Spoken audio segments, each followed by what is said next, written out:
Hey friends, it's Wendy with Cannin Plannin. Thank you for hanging out with me right here on my YouTube channel. I wanted to hop in today and do a Cannin Plannin Q-tip for you.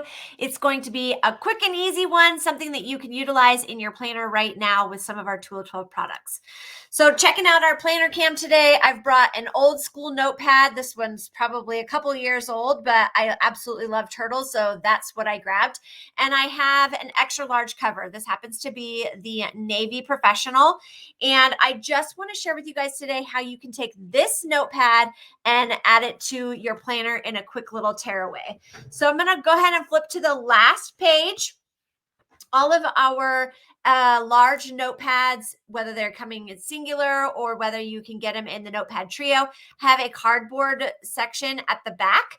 If you go ahead and slip that right into that back pocket, it makes a quick and easy way for you to be able to utilize your planner pad right in your cover and be able to have access to notes at all time.